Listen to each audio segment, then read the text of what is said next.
Ozlem, thanks so much for taking a few minutes here to join me and talk about a wide variety of food service trends. Tyson Fresh Meats sent out an article, release, whatever you want to call it exactly, highlighting a lot of the food service trends that you all are expecting to hit in a big way in 2022. I think we could probably do a full length feature film on some of these, to be honest Yeah. with you. But I figured that let's take a little bit of time and talk about, some of the ones that really stand out for the meat industry and really honestly that kind of piqued my interest. So thanks again for joining me. Um, Sure. let's talk, wider scope first. The a good handful of the trends that the report features are very regionalistic or geographic. Some of the flavors and those concepts that are mentioned. Um, the trend being that those appear ready to kind of broaden their scope and reach a national audience. In your opinion, is this really kind of the way of the R&D world today? Going out, finding some little nichey little flavors, whether they be, and I know I say regional and geographic, but it obviously can be international coming over and being a national trend in the US. Is this kind of Yes. what we should expect moving forward from meat and poultry kind of R&D and flavoring? Yeah, I think when we look at the world today, it's getting smaller and smaller. And we can talk about this more on some of the other trends here, but it used to be Mexican, not anymore. It's a specific region.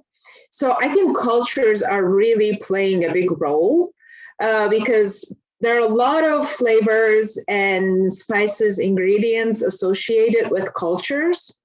And as we are coming, as I said, closer, our taste buds are changing. We are being more open-minded to trying new things. So definitely that is affecting. When I look at R&D in beef and pork, some of it is definitely coming from the cultural things, the flavors and the ingredients. We work with ingredient companies, and they are the ones who are learning about these spices, doing the research on different cultural influences, and they bring that to us. So our role as Tyson here, looking at those flavors and seeing how meat plays a role, because some flavors are better matches to meat than some of the others. So that's where we come into place on our R&D and look at what flavors really match well with beef and pork and chicken. And the other part of it is, as we are looking at where the economy is, people also looking for more variety. Our teams are also looking into how can we utilize different cuts? How can we work on different things to lower cost or deliver a flavor in a better way, one cut versus the other? So that's how I think overall R&D is looking into when you think about meat and pork and chicken. So let's jump into one of the examples you gave right there, Mexican Yes, flavors. And yes. yes, it's very much a regionalistic approach, that has taken over. You can't just order Mexican food, which, I Yes. appreciate having grown up on the southwest side of Chicago and getting some of exposure to some of those flavors. But birria, what's so popular with birria all of a sudden? Where has this been? It seems like a very, I don't want to make it sound simple. It seems like a very simple dish that should have taken off prior to this. So why is this becoming so popular, and how can the meat industry kind of take advantage of that? I think there are still hidden gems all around the world. I mean, it would be naive for us to think that we have discovered everything. Every day there is something new coming. Somebody entrepreneurial or somebody with a vision is going and figuring out what is new And sometimes the simplest things can be the best things to bring on. And somebody owning it, bringing it, and then it is, what is the word? Catching on. I think that's what the situation is with birria. As you said, it is very simple. But at the same time, I think simple is what some people are looking at now. And we have a generation that wants to try new things, that wants to learn about new flavors. During the pandemic, I think we learned to cook more.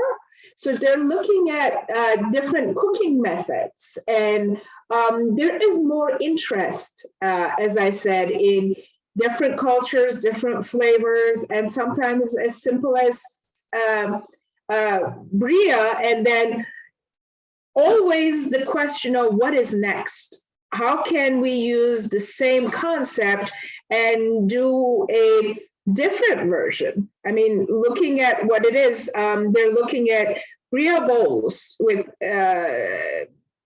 sliced avocado and other things. How do we take it one step more than just the original one? So that's what I think the beauty of that is coming from.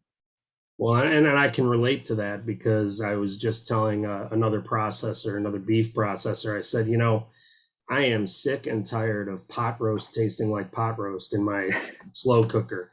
I need the industry to come up with more options for pot roast. It doesn't need to taste the same every time, no matter what pot you use. So let's get on it, industry. Anyway, I'll get off my high horse, but I hear you. I hear you loud and clear there. So, another category that's gone from being super wide to very segmented, niche-y is barbecue, right? Thinking decades back, it's like, we're going to go get barbecue. Well, you can't really say that now. Now you got to say, we're going to go get Texas barbecue or Memphis barbecue or whatever it is, So talk to me about that change with respect to burnt ends. The data essential data that Tyson used in this trend piece talks about burnt ends being just this expected growth curve in 2022 and beyond. What are your thoughts on burnt ends and where they're going at this point? Barbecue is really a very interesting concept. And I was reading stats the other day. During the pandemic, kitchen utensils and equipment exploded, air fryers and everything. And one of the other things that really exploded in relation to that is smokers and grills. Everybody bought something related to barbecue. And the flavors, and look at YouTube, who is watching what. We have some pit masters like Tuffy Stone that we work with very closely with Tyson Fresh Meats. He's always telling us barbecue is a life of style. Style of life is what it really is, right? So it is very interesting because people take pride in barbecue, doing it, eating it. And again, it's that pride, I think, that connects with the regionality. If you're from North Carolina, you like your North Carolina flavor. You're not going to do your Texas thing in your region. So that's why I think everybody is coming up with their own flavors, with their own touch on barbecue. So there's so many things that when you think of barbecue, you really think of like the ribs and the shredded and the butt and the pork. But on the beef side, brisket is the item for barbecue. And when you look at the flat and the point and how people consume, burnt ends, the flavor, the texture, the look and feel, and those bite-size idea, I think is very, very appealing when it comes to burnt ends. So, burnt ends are here to stay, and I totally agree with Data Essentials. they're going to be growing more and more with more flavors too. And you see some growth in other cuts based on the popularity of burnt ends, pork belly, and things like that too. Yes. Overall, barbecue items are growing as far as the raw material that goes in.